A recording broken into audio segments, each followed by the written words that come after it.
e 7 personagens vão aparecer. Temos a mulher, que aparece logo no início do capítulo 12, o dragão, né, na sequência, o filho da mulher, o arcanjo Miguel, os descendentes da mulher, a besta do mar e a besta da terra.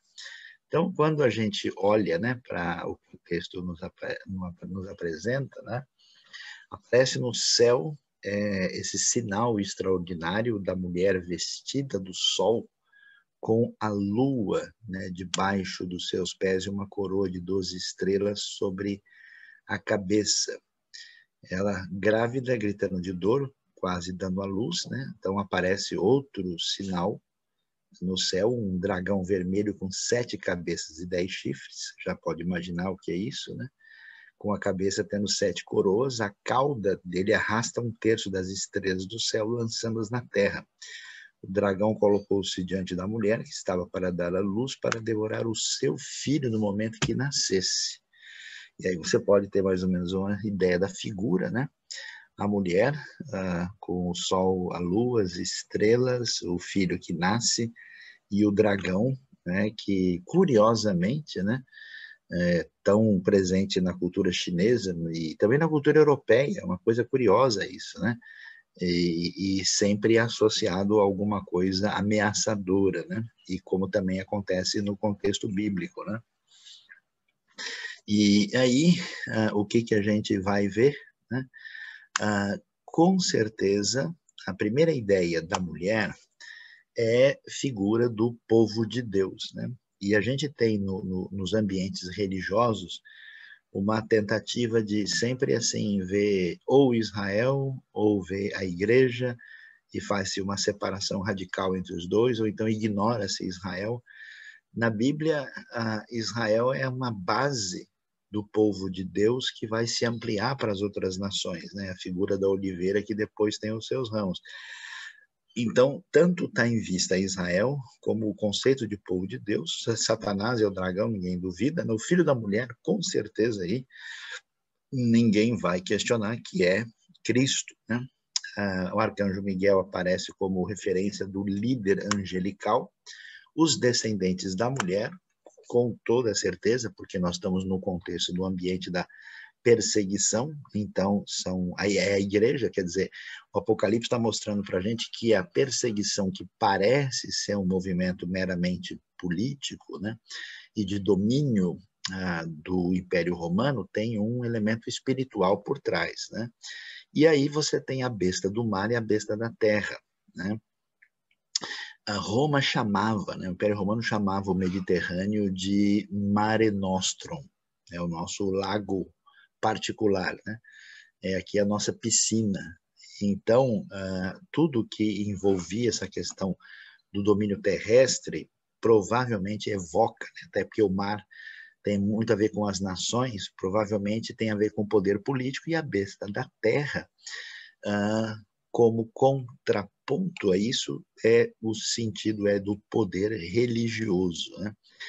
E aí o que acontece? A mulher, né, que envolve Jesus vai nascer no ambiente de Israel, né? O povo de Israel que dá origem ao Messias, né? Um homem, e olha a citação que vem lá do Salmo 2, né? Que governará todas as nações com cetro de ferro. A ideia de cetro de ferro é que ele governa de uma maneira a resistir e destruir toda a rebelião da criação contra Deus, né?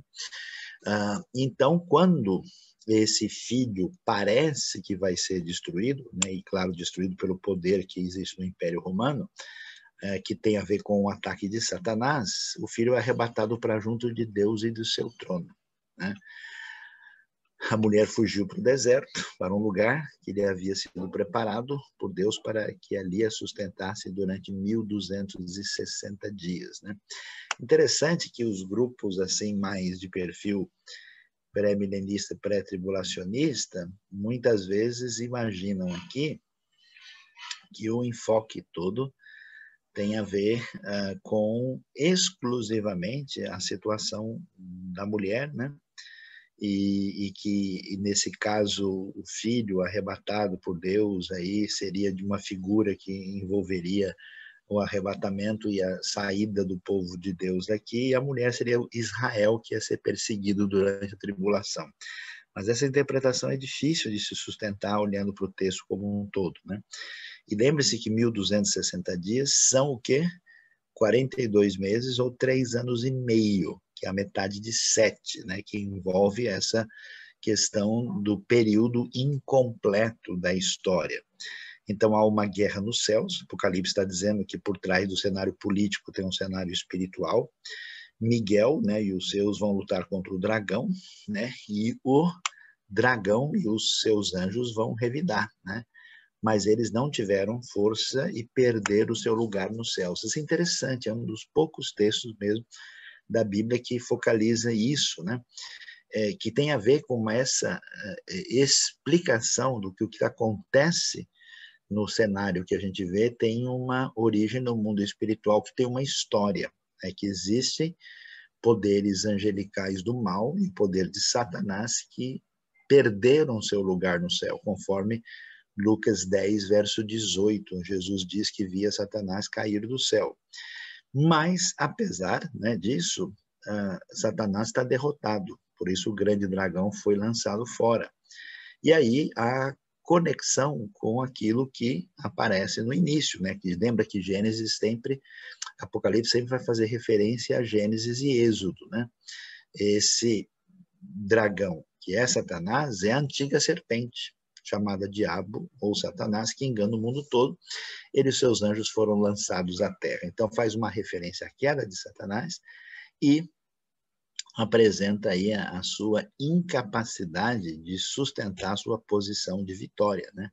E isso é extremamente importante, até no mundo antigo, onde as pessoas têm medo de poderes espirituais, eles estão acostumados com uma série de coisas que a gente conhece do mundo pagão, e então a ideia é que Cristo Jesus é poderoso acima dessas entidades que nós vemos aí, né? E aí o texto então prossegue e vai dizer que João ouve uma voz forte dos céus e que proclama a vitória, né, que é extremamente significativa nesse contexto de poder romano de perseguição.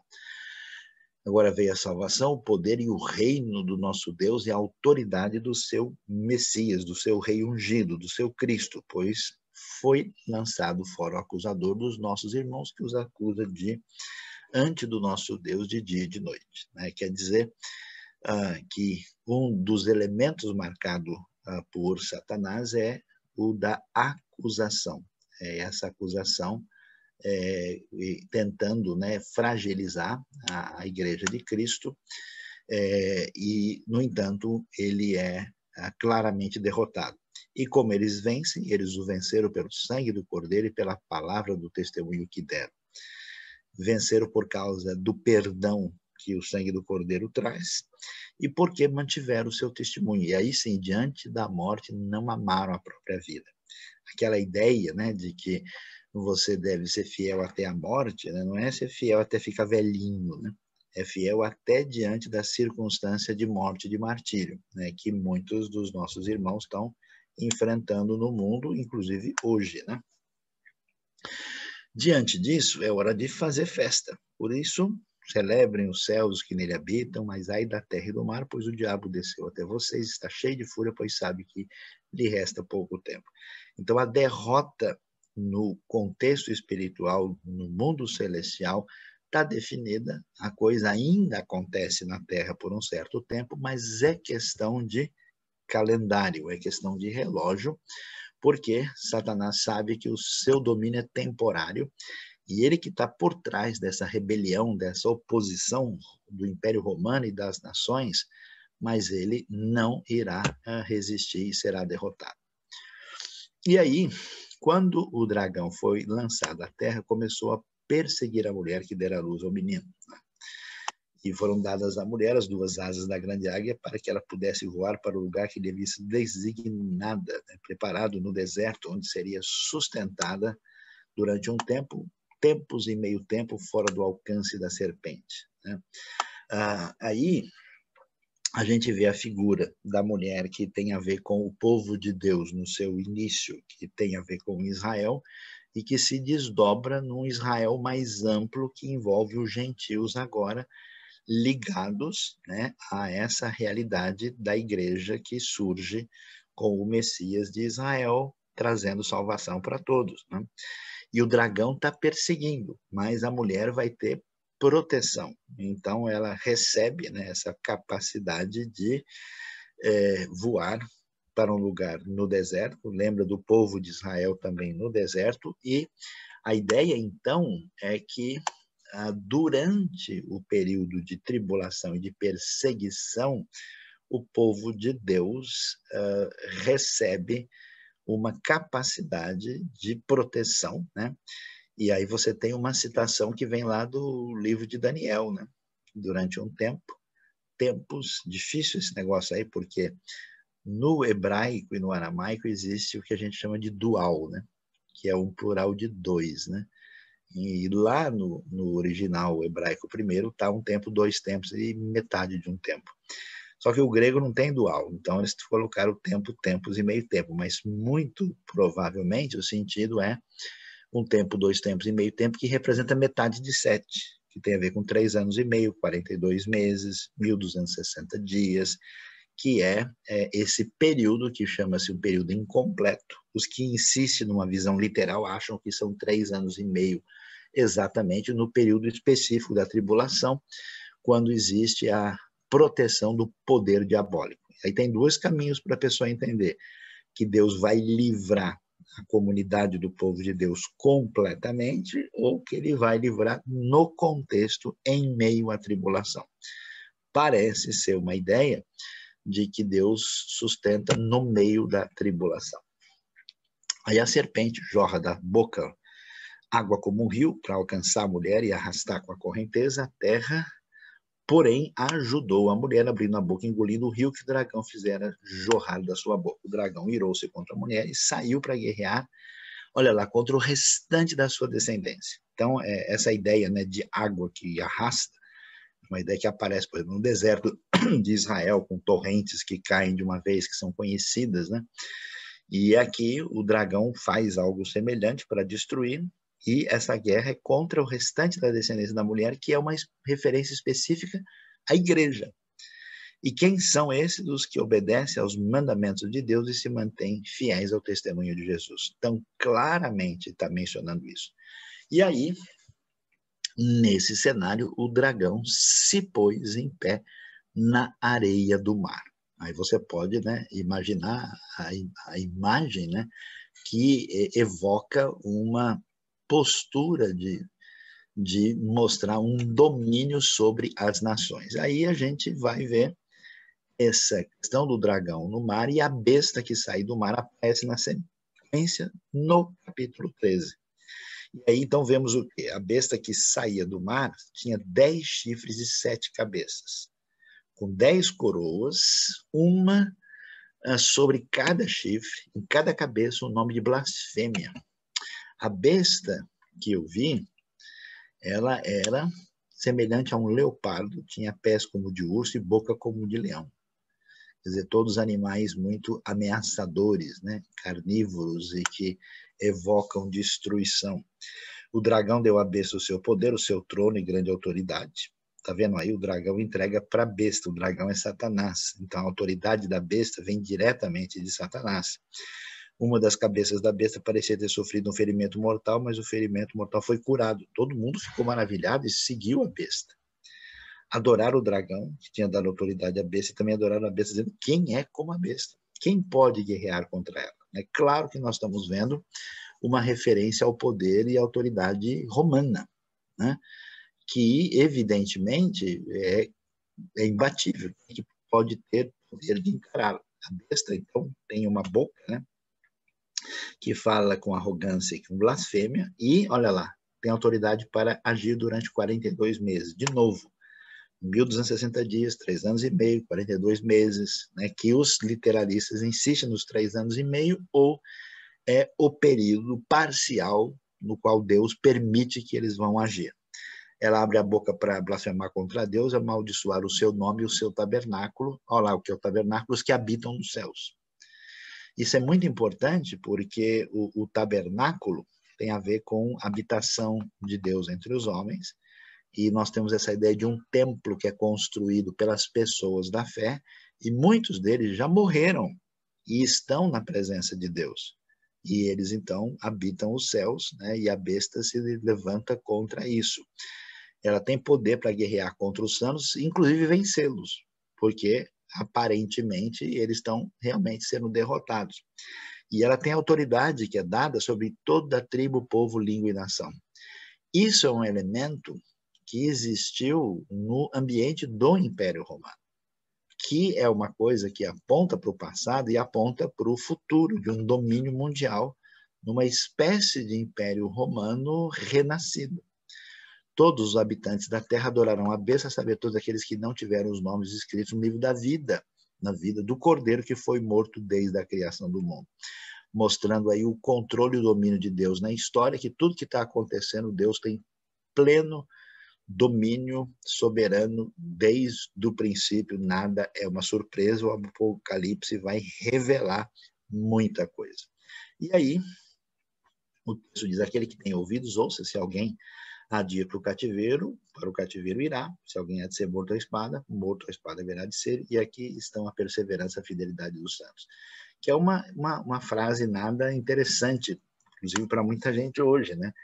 Porque o texto não diz, né? Por isso que é até estranha essa ideia de que ninguém vai passar por nada. O texto está dizendo, se alguém tiver que ser levado como prisioneiro de guerra, vai ser. Se tiver que morrer à espada, vai morrer. E aí não está, né, o carinho e o travesseiro de Deus para o seu descanso. Aqui está a perseverança e a fidelidade. Ninguém é chamado para ter uma situação de bem-estar, mas é a hora do teste que envolve perseverança e fidelidade. E aí, então, a gente vai ter essa questão interessante que é chamado de trindade satânica. Você tem a figura dos três que aparecem aí no capítulo 13, que é o dragão, que é Satanás, que é a besta do mar, que envolve o poder político, que evidentemente vai se desdobrar na figura do anticristo, e a besta da terra, que tem a ver com o poder religioso, que é o falso profeta. Então, essa figura vai aparecer nessa organização espiritual, política e religiosa na oposição de rebelião máxima contra Deus e o seu povo, expresso no contexto do primeiro século e que tem referência em relação ao futuro. Por isso o texto diz, então, que ele vai ver outra besta que sai da terra. Ele tem 2 chifres, né, como cordeiro, mas que falava como dragão. Você vê que a coisa, né, é meio estranha, né, um poder assim bastante enganador. Ela exercia toda a autoridade da primeira besta em nome dela e fazia a terra e seus habitantes adorarem a primeira besta. Então, a primeira besta que surge, que sai do mar, né, que tem a ver com poder político, ela tem agora a relação do poder religioso e elas estão em sintonia. E a dúvida que a gente tem, se a Bíblia está falando de 2 personagens distintos, tipo um líder religioso de perfil mundial associado a um líder de poder político, ou se uma figura só vai ter os 2 elementos em si mesma, né? Ela fala em nome da primeira besta, fazia a terra e seus habitantes adorarem a primeira besta, né? Que, claro, é o anticristo, é aquele que se coloca no lugar de Cristo, e que tinha simulado uma espécie de vitória sobre a morte, porque ele tinha um ferimento mortal que ele havia sido curado, uma provável referência a alguma coisa que se dizia sobre Nero, tá? O mito do Neros Redivivus, que se dizia que o Nero foi, né, atingido e ele conseguiu vencer a morte, que era uma espécie de lenda que surgiu nesse ambiente. Realizava grandes sinais, chegando a fazer descer fogo do céu à terra à vista dos homens, né, uma espécie de imitação de Elias por parte do poder religioso dessa besta que sai da terra, né, para enganar as pessoas, por causa dos sinais que ele teve permissão para fazer em nome da primeira besta, ele enganou os habitantes da terra e ordenou que fosse feita uma imagem em honra à besta que fora ferida pela espada e contudo reviver. Muito claro aqui que a gente está vendo esse foco de atenção no imperador romano que aparece no cenário. Foi dado poder para dar fôlego à imagem da primeira besta, de modo que ela podia falar e fazer que fossem mortos os que recusassem adorar a imagem, né? Isso tem muito a ver com esse culto ao imperador que surge no primeiro século e que obriga, e é o grande dilema dos judeus e dos primeiros cristãos. Também obrigou todos, pequenos, grandes, ricos e pobres, livres e escravos, a receber certa marca na mão direita ou na testa. Por que marca? Porque isso era uma maneira que, no contexto romano antigo, você marcava um escravo. Assim como hoje o cara marca boi, né? No mundo antigo marca gente, né? Então eles punham a marca do dono, né? E a marca para ficar. Por que na testa? Porque se o cara fugisse, ele não tem para onde escapar, né? Quem olhasse e visse a testa do sujeito com uma marca, fala, esse cara é um escravo fugitivo, né? E na mão também, porque é difícil você, né, ter a mão escondida o tempo todo. E é por isso que aparece aqui. E aí isso envolve essa ideia, assim como um escravo marcado não consegue escapar do seu destino, quem é marcado pela besta não consegue comprar nem vender, a não ser que tenha a marca, que é o nome da besta ou o número do seu nome. E aqui é a sabedoria, quem tem entendimento calcula o nome da besta, pois é número de homem. Não homem no sentido de masculino, mas de ser humano, né? Homem na oposição a Deus. O número é 666, 666. Por quê? 6 tem a ver com o incompleto, tem a ver com o ser humano independente de Deus. 6 mais 1 dá 7, né? E 666, provavelmente por causa do dragão, da besta da terra e da besta do mar, numa espécie de referência a essa trindade do mal, e que tem a ver com a autonomia do poder humano, que tem a sua referência máxima no Império Romano da época, que aponta para um Império Romano renascido no desfecho dos tempos. Aí então nós temos, né, a figura geral daquilo que vai aparecer no capítulo 13 a respeito do poder da besta. E aí, como é que a gente observa isso, né? Essa realidade aponta para o Império Romano. Esse Império Romano é a perna, né, da estátua do sonho de Nabucodonosor, lá em Daniel, capítulo 2, com paralelo do capítulo 7. Você tem, né, o domínio babilônico, Medo-Persa, Grécia do Alexandre o Grande e o Império Romano como sendo aí as pernas de ferro que depois se misturam com barro, que tem a ver com a Roma envolvida com as nações. E é muito interessante hoje que a cultura predominante no mundo hoje, em última instância, a sua influência maior ela é romana. Até a língua inglesa, metade do vocabulário dela é latim. Isso quer dizer que o inglês é exatamente metade do ambiente germânico e celta e metade do ambiente latino. Maneira de construir, de cidades, de organizar as coisas, de direito predominante. A principal influência é o império mais longo da história humana. Roma nasceu em 753 a.C.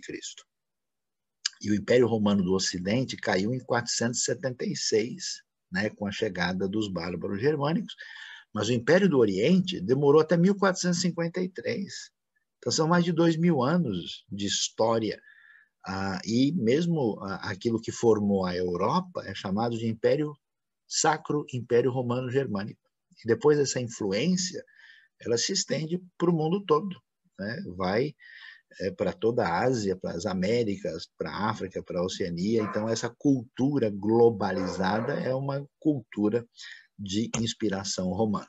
Então, o que acontece? Nós ainda estamos no Império Romano. Peço desculpa, né, e perdão por avisá-los. Vocês acham, né, que estão aí na aclimação, né, mas a coisa é mais ampla, né? Nós estamos aí diante do fato que estamos diante do quarto animal. Aí olha que coisa interessante a questão dos 666. Né? Os antigos faziam o que é chamado de gemátria. Os judeus tinham muito disso, né? de descobrir significados específicos em números que tivessem significado particular. E aí você tem o nome do Nero. Nero, como imperador, ele era chamado de Neron Kaiser, né? Ou Nero Kaiser, e tanto em grego como em hebraico, né? Você vem aí, e o Nero Kaiser, o Neron Kaiser mais adequado, dá 666.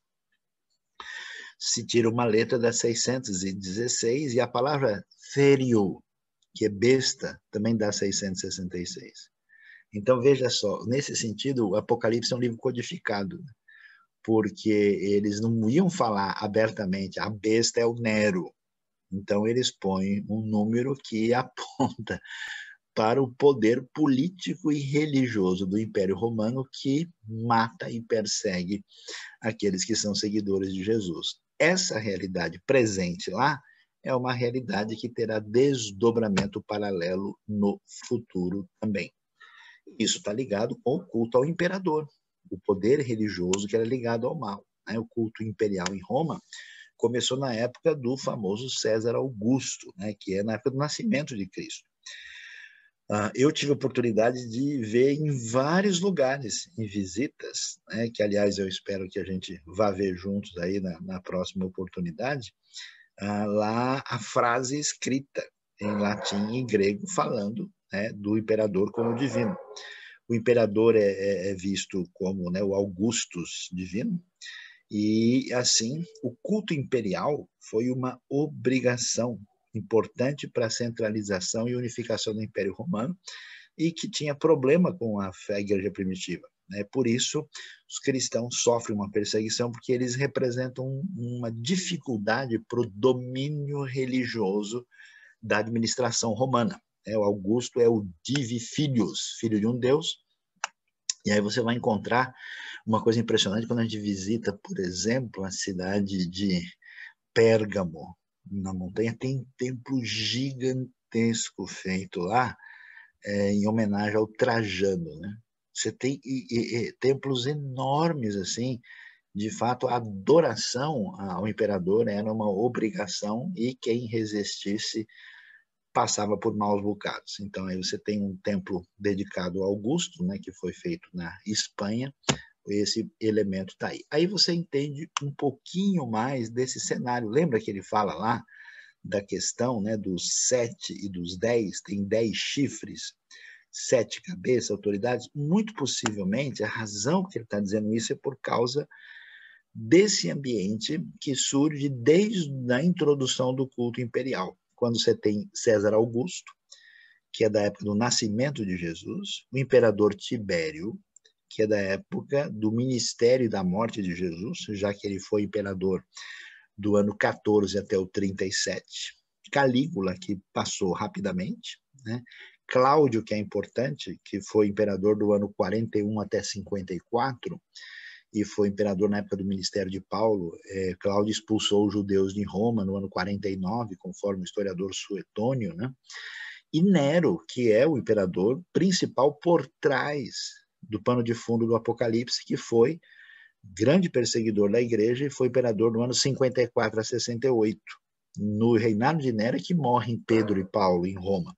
Aí você tem esses Galba, Otton e Vitélio, que é três que se juntaram numa espécie de passagem rápida, por isso que eles, talvez a contagem seja exatamente que a gente tem 7 e 10, né, porque eles, digamos assim, não contam muito. Aí vem Vespasiano e Tito, né, que são importantes. Né? Lembre-se de que Tito vai destruir Jerusalém, né? Ele vai ser o general que entra, e depois ele vai ser imperador e assumir mais tarde, e finalmente depois Domiciano, que é imperador na época de João. Né?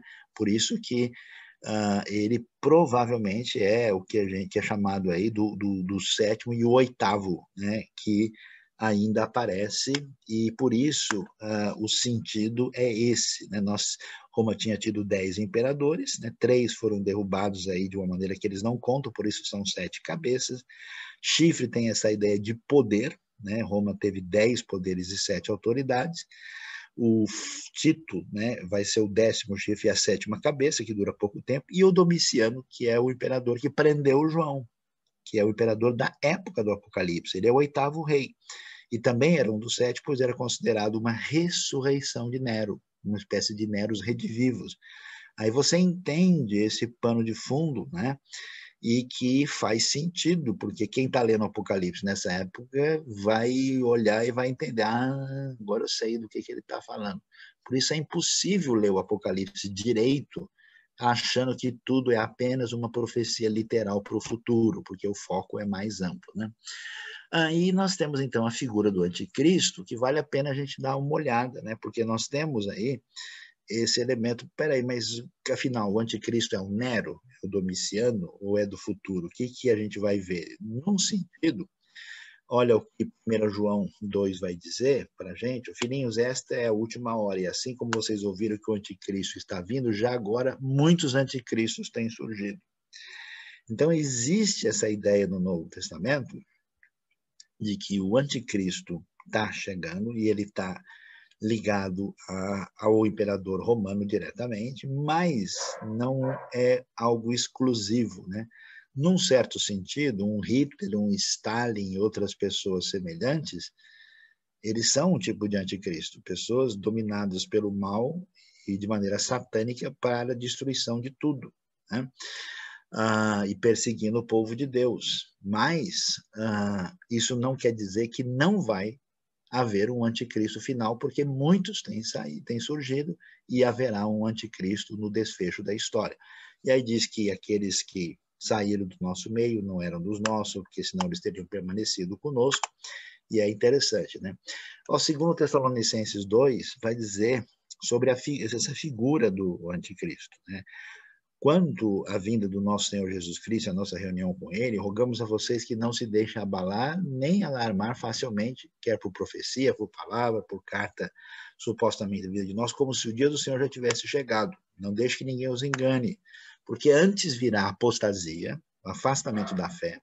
Isso certamente é uma realidade ligada ao futuro, porque não tinha acontecido isso nesse momento ainda, a igreja está nascendo. Tessalonicense está entre as primeiras cartas, inclusive, do apóstolo Paulo. E então será revelado o homem do pecado, o filho da perdição. O que ele faz? Ele se opõe e se exalta acima de tudo que se chama Deus ou objeto de adoração, chegando até a assentar-se no santuário de Deus, proclamando que ele mesmo é Deus. Aí você vê que anticristo é aquele que se coloca na posição de Cristo e chama divindade para si. Isso, de certa forma, acontece com o imperador romano. Mas, de maneira definitiva, no cenário final da história, você vai ter o anticristo fazendo isso, e aí chama atenção esse assentar-se no santuário de Deus, né? Que parece que o anticristo, num certo momento da história, vai chegar no templo, e na minha opinião, no templo em Jerusalém, e vai se declarar divino, exigindo adoração. E Paulo diz, vocês não se lembram que quando eu estava com vocês eu costumava falar essas coisas? E aí temos esse cenário apresentado aí. E agora vocês sabem o que está detendo, para que ele seja revelado no seu devido tempo. A verdade é que o mistério da iniquidade já está em ação, quer dizer, a presença do mal, essa ação diabólica já está acontecendo, e só falta ser afastado aquilo que detém a vinda dele. Que a gente não sabe o que é. Não, é o Espírito Santo? Talvez, mas não está dizendo que é a providência divina, é o próprio Deus, né? Então vai ser revelado o perverso, que o Senhor Jesus matará com o sopro da sua boca e destruirá pela manifestação da sua vinda. A vinda desse perverso é segundo a ação de Satanás, com todo o poder, sinais, maravilhas enganadoras, fará uso de todas as formas de engano da injustiça para os que estão parecendo, porque rejeitar o amor à verdade os poderia salvar. Olha que coisa assustadora. Por isso, Deus lhes envia um poder sedutor a fim de que creiam na mentira e sejam condenados que não creram na verdade, mas tiveram prazer na injustiça. Quer dizer, a rejeição da verdade leva a pessoa na direção da ilusão para acreditar na mentira e passar por trás disso. Então, o que temos de coisa clara? Por trás do cenário político e poderoso que está na nossa realidade, existe a ação diabólica de Satanás, né? E esse dragão acaba sendo derrotado, né? Mas ele é que engana o mundo todo. É muito nítido isso. O império do mal é o mesmo, né? Ou seja, tinha sido dado poder para dar fôlego à imagem da primeira besta. Aí você vê a imagem do imperador romano. Aí nós temos o César Augusto, né? De modo que ela podia falar e fazer que fossem mortos todos que se recusassem a adorar a imagem. Isso vai ser certamente um cenário do desfecho da história na perseguição contra o povo de Deus. O que acontece? Os cristãos, a gente acha que mudou muito, né? Sempre sofre perseguição. Essa foto é recente, né? De ambientes do mundo. Por isso que a igreja de verdade, ela precisa ter visão missionária e se envolver com a realidade da igreja perseguida.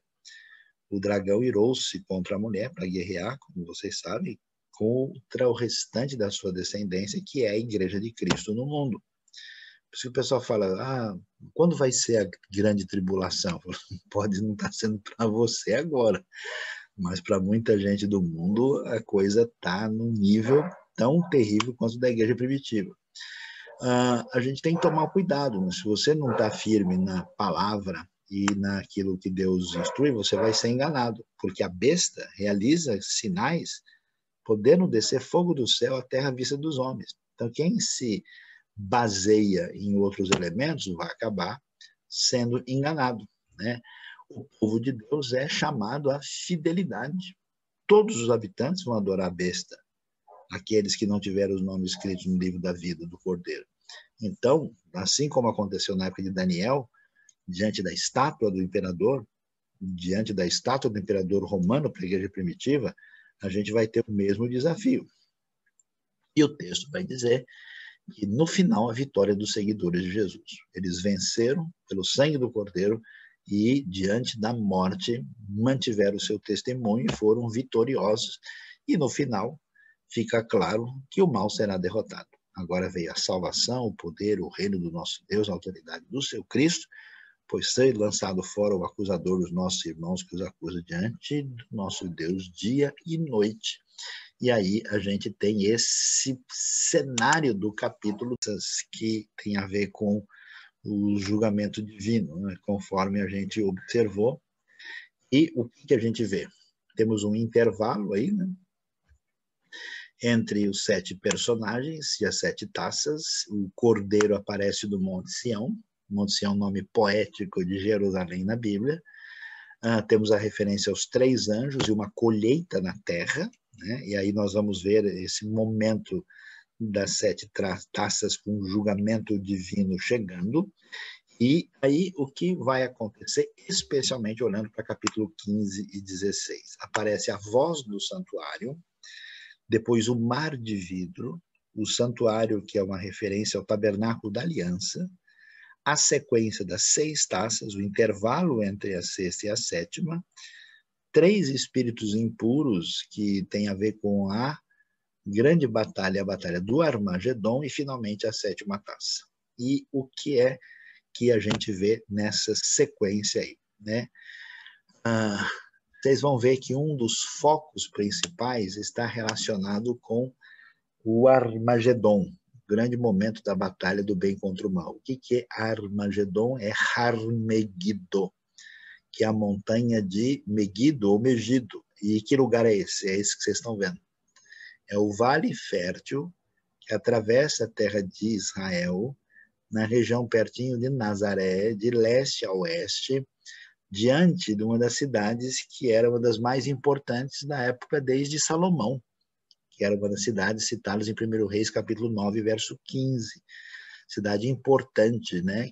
Onde aconteceram diversas batalhas, porque era a cidade estratégica, fundamental para quem queria ter o controle e o domínio da terra. Então, muitas das principais batalhas da história aconteceram lá. Por isso é que esse nome aparece e vai ter uma relevância no Apocalipse, né? Então, quando João olha, ele vê o Cordeiro sobre o Monte Sião e 144 mil, né? Lembra, esse número já apareceu, né? E eles têm na testa o nome dele, do Cordeiro, do seu pai. Se existe aqueles que são marcados na testa para a besta, agora esses têm na testa o nome do Cordeiro Jesus e do seu pai. E ouvi um som dos céus, como muitas águas, um trovão, como um arpista tocando instrumentos. Eles cantavam um cântico novo diante do trono dos 4 seres viventes, os anciãos que a gente viu lá atrás. E ninguém podia aprender o cântico, nos seus 144 mil comprados da terra. Foi aí que os testemunhas de Jeová tentaram se achar, né? Nos 144 mil, achando que é um número literal total dos salvos, o que não é o caso, né? 144 mil é 12 de 12 mil, porque significa uma ideia de um número completo, né? E quem são esses aí, a gente já vai ver, né? São aqueles que não se contaminaram com mulheres, não quer dizer que tem qualquer coisa contra as mulheres, mas é a figura, uma metáfora das pessoas que não se corromperam de uma maneira a se contaminar com a idolatria, tudo aquilo que envolvia trair a fé com a perseguição romana. Eles se conservaram castos e seguem o Cordeiro por onde quer que ele vá. Foram comprados dentre os homens e ofertados como primícias a Deus e ao Cordeiro, assim como um escravo era comprado no mercado, na famosa ágora da cidade. Eles foram comprados, né, e ofertados a Deus e ao Cordeiro, sendo libertados da condição de escravidão, e não havia mentira nenhuma, são imaculados. Mentira, nesses contextos, tem muito a ver com idolatria, porque é mentira religiosa. Tá? Não é que eles nunca falaram nenhuma mentira, como algumas pessoas imaginam. É mentira no sentido doutrinário. Então, ele vê outro anjo que voou pelo céu, tinha o evangelho eterno na mão para proclamar, olha lá, a todos que habitam, nação, tribo, língua e povo. Essa ideia da universalização do evangelho. Ele disse, temam a Deus, glorifiquem, porque chegou a hora do seu juízo. Adorem aquele que fez os céus, a terra, o mar e as águas, né? Porque está chegando o momento. O segundo anjo comemora a queda da grande Babilônia, que é Roma. Roma é a Babilônia, que recebe esse nome por causa da Babilônia antiga, que também atacou e destruiu o povo de Deus, que fez todas as nações beberem do vinho da fúria da sua prostituição. Como o Império Romano é muito imoral com seus costumes e imoralidade sexual, aparece várias vezes essa imagem, né, de prostituição, de meretriz, de coisa ligada a isso. Aí você vê o tamanho desse império, né, quando ele atingiu o ponto mais elevado. Né? Ele chegou lá, eu vi pessoalmente a ponte que o Adriano fez lá na Inglaterra, chegando na Escócia. Ele fez uma construção que atravessa de um lado ao outro do mar, um negócio de doido.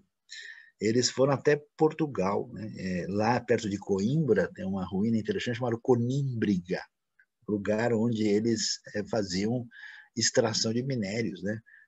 Dominaram uma parte da Germânia, toda a região, né, da França, da Itália, dominaram aí uma parte da Europa oriental, né, chegando até o Mar Negro, chegaram até a Romênia, a antiga Dácia, e a parte principal do norte da África. Até hoje, se você for na Marrocos, Argélia, Tunísia, você vai ver ruínas romanas impressionantes, como também no Egito e, claro, na região da Grécia, da Ásia, né, menor, Turquia, e a região da terra de Israel, né, pararam ali diante do poderio do Império Persa. Chegaram até a ter batalhas contra os chineses antigos.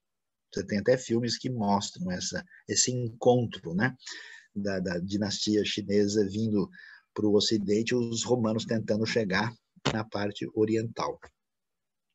O famoso Coliseu, né, a marca do poderio romano. Roma chegou a ter cerca de 1 milhão, quase 1,5 milhão de habitantes. O terceiro anjo segue os dois e diz em alta voz que se alguém adorar a besta e a sua imagem, receberá a sua marca na testa, também beberá do vinho do furor de Deus que foi derramado sem mistura do cálice na sua ira. A ideia é clara na Bíblia, não dá para ser meio termo. Ou você está com Deus, ou você está com o dragão. Ou você está com Cristo, ou você está com a besta. Então, não há como comprometer a fidelidade. Será ainda atormentado com enxofre ardente na presença dos santos anjos e do Cordeiro, e a fumaça do tormento das pessoas sobe para todo sempre. Para todos que adoram a besta, a sua imagem, quem recebe a marca do seu nome não há descanso de dia e noite. É um desafio que envolveu aquela época e vai envolver o futuro. E aí, então, aparece a referência à perseverança dos santos, que obedecem aos mandamentos de Deus, e ouvir, então, ele vai dizer a voz, né, do céu, dizendo, felizes os mortos que morrem no Senhor de agora em diante. Importante por quê? Porque todo mundo está esperando a volta de Cristo. E as pessoas estão morrendo. O que está acontecendo? Eles estão mal? Não. Eles são felizes, são bem-aventurados. Por quê? Eles vão para a presença de Deus. Eles descansarão das suas fadigas e as suas obras os seguirão. Eles não estão perdidos, Deus não perdeu o controle.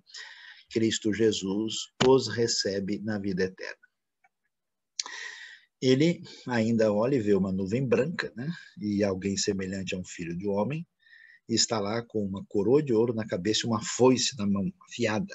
Então saiu do santuário um outro anjo que brada em alta voz e que vai dizer, né, para o que está sentado na nuvem, tome a sua foice e faça a colheita, pois a safra da terra está madura, chegou a hora de colher. Assim, então ele passa a foice, a terra é ceifada. Quer dizer, é o momento do juízo de Deus chegar. Então essa foice atinge para a colheita, um outro traz uma foice afiada, e que esse anjo que tem autoridade sobre o fogo sai do altar e brada, e diz, tome uma foice afiada, junte os cachos de uva da videira, porque as uvas estão maduras. E o anjo passa, então, a foice e ajunta as uvas, elas foram pisadas no lagar, fora da cidade, e correu sangue do lagar, chegando ao nível dos freios dos cavalos, numa distância de cerca de 300 quilômetros. Quer dizer, aqui vai aumentando a ideia do derramamento da ira divina sobre toda a maldade humana, e essa questão, né, das uvas que saem suco vermelho evoca a questão do conflito e do sangue que atinge, né? Olha que coisa de louco, né? O freio dos cavalos por 300 quilômetros. E aí vamos ver o que é isso, né? A gente precisa olhar essa realidade dentro da terra de Israel, né? Isso é interessante. 300 quilômetros é basicamente, naquele contexto, Israel de norte a sul. Isso mostrando que o centro do palco da história é a terra de Israel em Jerusalém. Por que isso é importante? Porque, segundo os romanos, o centro da história é Roma, o seu poder e o seu império. Mas a linguagem do texto evoca a realidade do agir divino, falando de uma batalha final que tem como referência o pano de fundo que evoca aí a terra de Israel, e essa dimensão está sendo considerada. Então, surge no capítulo 15 um outro sinal grande, com 7 anjos com as 7 últimas pragas, que tem a ver com essa ira de Deus, e aí aparece um mar de vidro misturado com fogo, que coisa, né, curiosa isso, e junto ao mar, né, aparecem os que tinham vencido a besta, a sua imagem, o seu número, no seu nome, e eles seguravam harpas que tinham sido dadas por Deus. Muito interessante essa figura, né, que a gente vai encontrar aqui, falando sobre essa realidade. Eles cantam o cântico de Moisés, interessante, porque a gente não localiza esse cântico específico, né? Você tem o cântico de Miriam, que cântico é esse de Moisés? Porque Moisés é do Êxodo, tem a ver com a grande libertação do povo de Deus lá atrás, o cântico do Cordeiro. E é esse cântico bonito, grandes são as tuas obras, né? Senhor Deus Todo-Poderoso, justos e verdadeiros são os teus caminhos, ó Rei das nações, quem não temerá, né? E não glorificará o teu nome, que a gente canta, né? Teu nome somente é santo, e isso vai falar um negócio assustadoramente perigoso do ponto de vista político, porque diante do Império Romano, se diz que o Cordeiro é o Rei das Nações. E mais, que todas as nações virão e adorarão a ti, no momento em que o culto imperial é obrigatório, porque os teus atos de justiça se tornaram manifestos, diferente do Império Romano, que tem qualquer coisa menos atos de justiça. Então, a vitória será do Cordeiro. E da onde veio o mar de vidro? Da bacia de bronze, que é a bacia do tabernáculo. A figura está ligada ao foco do Êxodo, quando o povo de Deus é libertado, quando Moisés está em cena e eles vencem o faraó, e nós temos a figura da bacia de purificação que aparece no tabernáculo, né, que você sabe, é o tabernáculo no deserto, construído no sul de Israel, um modelo para mostrar o original como era, né? E ficava ali, né? No tabernáculo tem o altar do holocausto, né? A bacia de bronze, às vezes chamada também de cobre, diante da tenda do encontro, tenda da congregação, que ficava logo na sequência com o lugar santo e santíssimo. Então, evoca essa ideia de purificação. Esse tabernáculo, quando temos na terra o templo, e essa é uma figura do templo de Salomão, você vai ter a figura análoga à bacia de bronze, que é o mar de touros, que você está vendo ali, ó, naquele lado, né, esquerdo, ali no tal, que é o redimensionamento desse tanque de purificação. É muito interessante, agora eu vou falar uma doideira para vocês aqui, que o templo shintoísta do Japão, ele é muito a cópia do tabernáculo, porque a influência hebraica chegou à China antiga e chegou ao Japão e, de alguma maneira, marcou a cultura antiga da Ásia. Tanto é que quando a pessoa entra no templo, tem que se purificar com água. E o tanque de purificação de água antes de entrar no santuário é o Temizu-ya, que Mizu, em japonês, é água, né? Como alguns devem saber. Então, tem uma história muito curiosa aí, e aqui esse tanque evoca isso, né? Com aquilo que aparece lá no famoso mar de vidro, que tem a ver com esse contexto, né? Do povo que se purifica diante de Deus, diante dessa situação de oposição. Aí ele olha na sequência e vê nos céus o santuário, e olha lá, o tabernáculo da aliança, né, que tem a ver com o tabernáculo, claro, do Êxodo. E saem do santuário 7 anjos com 7 pragas. Né? Lá no texto do Êxodo você vê as pragas de Deus sobre o Egito. Eles estão com um vestido de linho puro, resplandecendo, com cinturões de ouro ao redor do peito, né? Lembrando a figura de sacerdote. Né? 4 seres viventes, aparece, deu aí aos 7, né, que aparece aqui os 7 anjos, 7 taças de ouro cheias da ira de Deus, que vive para todos os santos. O santuário ficou cheio de fumaça da glória de Deus, o seu poder, ninguém podia entrar enquanto não se completasse as 7 pragas dos 7 anjos. E aí aparecem as 7 pragas. Olha só que coisa. Feridas malignas, o mar se torna em sangue, rios se tornam em sangue, calor forte do sol, trevas. Você lembra alguma coisa aqui? E muito pragas do Egito. Quer dizer, do jeito que Deus puniu os poderes perversos no passado, como Egito e Babilônia, ele vai fazer isso no ambiente romano.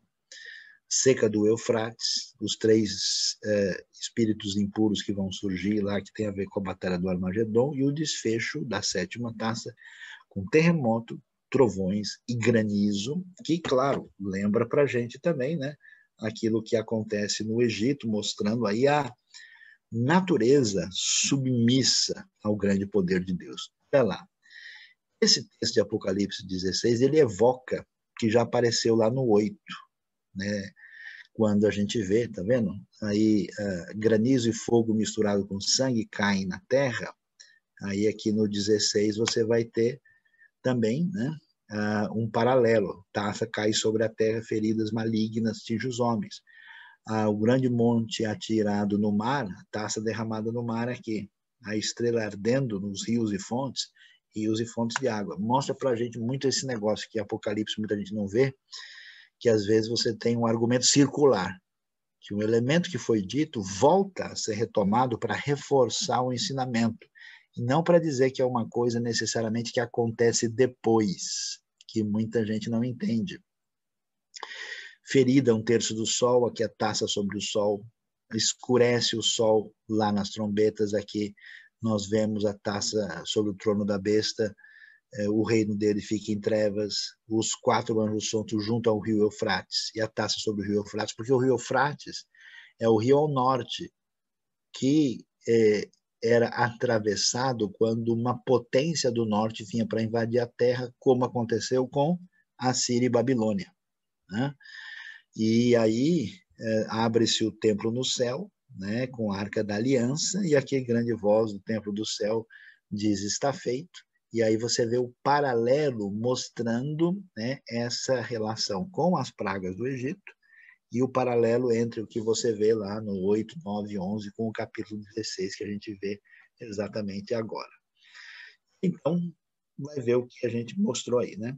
Primeiro anjo, então, as taças com as feridas malignas e dolorosas, né, sobre quem tinha a marca da besta. O segundo anjo, a taça do mar, se transforma em sangue. O terceiro, sobre os rios e as fontes, né, com tudo o que vai acontecer aí aparece, né, a clara expressão aí, né, do o anjo que tem autoridade, tu és justo, tu santo que és, que era, porque julgaste essas coisas, né? Eles derramaram o sangue dos teus santos, teus profetas, e tu lhes deste sangue para beber. Então, quer dizer, agora o julgamento de Deus vem com tudo. Senhor Deus Todo-Poderoso, verdadeiros são os teus juízos, né? O quarto anjo com a taça, no sol, o outro, o reino fica em trevas, mostrando de novo esse agir de Deus contra os poderes dominadores. O sexto anjo, o grande rio Eufrates, que é seco, e prepara o caminho dos reis que vêm do Oriente, né? Então, vi aí a boca do dragão, a boca da besta, os 3 espíritos imundos que parecem com rã. Por que rã? Porque rã é um animal imundo na lei. Então, ela evoca um elemento negativo. São espíritos demônios que fazem milagres, né? E eles vão juntar os reinos do mundo para a batalha do grande dia do Deus Todo-Poderoso. E então, essa batalha que vai acontecer, a gente vai ver, né? Jesus diz que vem como ladrão, todo mundo deve ser vigilante e permanecer puro para não ser pego, né, de maneira vergonhosa, e os 3 espíritos se reúnem aí nesse lugar que é, né, esse chamado Armagedon, que é o Vale de Megiddo, o Vale das Batalhas da época do rei Josias, da época da história do Israel, e que sempre as principais guerras aconteceram lá, e ele é retomado aqui como um símbolo da grande batalha entre o bem e o mal. E aí você vê, olha lá, onde está o rio Eufrates, né? Olha, mais ou menos aí, menos de 600 quilômetros você chega na terra de Israel. Isso é linha reta, claro, o pessoal vem por cima ali, né, pela estrada, e é um sinal, né, desse conflito final das nações contra o rei Jesus e o seu, né, domínio, para que se estabeleça de maneira plena o reino de Deus. Né? Aí também, né, a gente tem lá onde está a região de Megido, né? Tá vendo o vale, né? O Har Magedon, o monte de Megido, pertinho do Monte Carmelo, do Monte Tabor, o Vale de Jezreel está aqui. Essa área é exatamente onde ele está, e é o lugar, né, de principal lugar estratégico da terra de Israel, que é o lugar mais estratégico da região no mundo antigo. Aí você pode ter, mais uma vez, a vista do lugar, inclusive é muito bonito e muito fértil, e tem uma sequência de 20 cidades, uma em cima da outra, com uma quantidade de pelo menos 5.000 anos, né? Então, o 7º anjo derrama a sua taça no ar, e aí a gente vai ver que sai uma forte voz dizendo, está feito, relâmpagos, vogões, trovões, tudo isso, e com um terremoto enorme que vai anunciar a grande vitória de Deus. A grande cidade é dividida em 3 partes, né? E a gente vê se desmoronar aí a cidade das nações, Deus lembrou-se da grande Babilônia, que é Roma, derrama a sua ira, todas as iras, forjas, montanhas caíram sobre os homens, pedras de granizo, de 1 talento, 35 quilos, e a praga fora terrível, porque o juízo de Deus chegou. E a gente aí pode ver essa ideia clara da batalha final entre as forças de Deus contra as forças do mal, e você pode ver o que está aí. Então, vai chegar a hora da separação, né? O que é bode, o que é ovelha, o que é de Deus quem está com Cristo, quem não está, está com a besta. O juízo está anunciado, está consumado, anunciado pelas trombetas, agora é derramado pelas taças. O juízo de Deus é completo, atinge todo mundo, que pertence à besta, os que estão fora da cidade, com figura de quem está numa situação desprotegida, a misericórdia acabou.